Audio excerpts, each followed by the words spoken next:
In this episode, we're going to be preparing the S13 for some major surgery.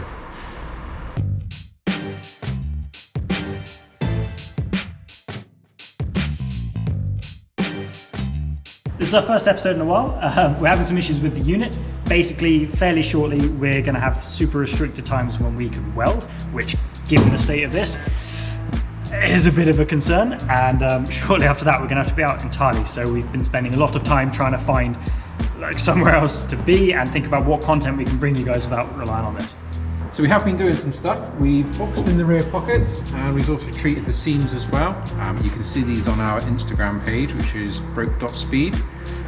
What we are going to do now though is quite structural, so we do need to brace the car, otherwise it could just bend in half basically. But before we brace it, we kind of want to make sure it's straight. Yes, yes. Because Nissan didn't really intend it to be held up sideways by its chassis rails, I don't think. No, they also didn't intend it to be crashed into a field. I mean, they designed it to be safe and... No, they didn't. No, they didn't. That's probably the bigger factor. Also, it's 30 years old, it's held together with rust. We don't know. Yeah, and if we weld it back together and it's like banana shaped, you're living the crap life. Yeah, which no one wants. No. So we have got a crazy little diagram from the, the workshop manual? Yep. Yeah, it shows you all the sort of dimensions and measurements from point to point. Yeah, so there's loads of here to here is X number of mil, all that stuff. Then I've got my snazzy professional looking sheet. And a tape measure. And a tape measure to record the dimensions we've got. And we'll see how far out they are. Hopefully they are. Are straight, rather. But you did have the issue with the LCA as well? The main reason I'm concerned, after the crash, I put some fresh LCAs on, lower control arms at the front, and I had to max out the caster on one side to get both wheels level. Yeah, so it could be bent chassis, bent subframe, or damaged coilover. Yeah, maybe it's the coilover. Yeah. I'm hoping it's the subframe because that's the easiest to replace because it bolts on. If the chassis is bent, what do we do? Yeah. So yeah, we'll find out now. We'll show you a little time lapse of that because it's going to be pretty tedious. Yeah, it's literally just us going. Yeah. Oh yeah, that's about right. I'm writing on my little sheet. Yeah. So yeah, let's find out if the car's straight. Let's do it.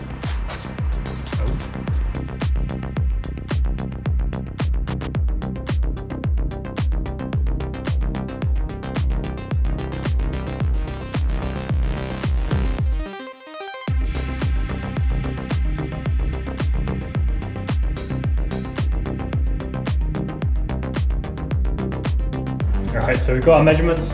It's really hard to identify from the diagram which hole is which. And to try and get some in the middle as they're going back. Yeah, especially that F especially, it's got to be in the middle both ways. So we could have bent this symmetrically. We got, luckily, the possible candidates straight across were miles out or pretty much dead on. Yeah. So that helped identify which ones it probably is. Anyway, right, so what have we got left? So E to A. 1381. We got between 138 and 1385. So 4 mil. That's probably fine. We'll have to look how much variance is okay. But over that distance, that feels like a pretty small percentage. Okay, E to B. Yeah. 1259. We got 1250 for both. But it is symmetrical. All right, stick +9 on both. We'll worry about what it means afterwards. -9. E to C. We got 120 for both. 1020. Yeah, sorry, 1020. Cool. 1022. Okay, so then -2. I mean, these amounts, if they're symmetrical, it's more likely we weren't accurate. Yeah. E to M. We got 910 for both. 914. But again, if they're symmetrical, I'm not too worried. E to F. So we got one side at 1340 and one side at 1337.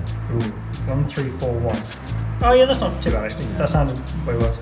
F to G. No. 843. We got 840 and an 842. Not far out. That could just be our measuring because it's quite hard. Yeah, definitely.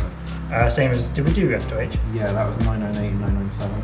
993. There's probably people listen to this like, I work in a body shop.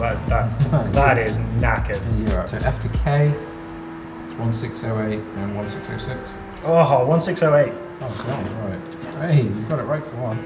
So I don't think that's too bad. No, I think it was all right. Yeah, most of it's symmetrical. Yeah. At least. There's a few little bits out, but I think it could have just been our measuring. Yeah, and most of it is 4 mil over 1.5 meters span. That's an acceptable percentage, I think. Yeah. There might be body people sat out there mate, that is bent as. Yeah. But I think it's all right. And we're not sure, I'm pretty sure it should be perpendicular for each. Whereas if we're measuring M to say J was back here, we had a bit of bend. Yeah. So it's not as bent as I was worried about. So I think we're ready to brace it. I think if you're going to cut down some bits, I need to go in between the chassis rails so that we can chop out the damaged section over here without that falling apart. I'll take you guys down the other side and we'll stick some in the cabin. Makeshift cage.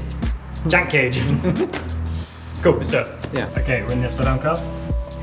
I think we're going to do between the B pillars is probably reasonable, and then like across the door hole aperture. That should be enough to stop it sagging. There's still plenty of metal on it. The glass is still in it. Adds more strength than you'd think. So yeah, across the B pillars and down. So we'll cut some bits and smash them in. So this hopefully is the right size for our B pillar. There we go, that's what I aim for. Nice. Side fit. This is it's just 20 mil box. Again, it's just a bit of extra structure. It's not like a total cage.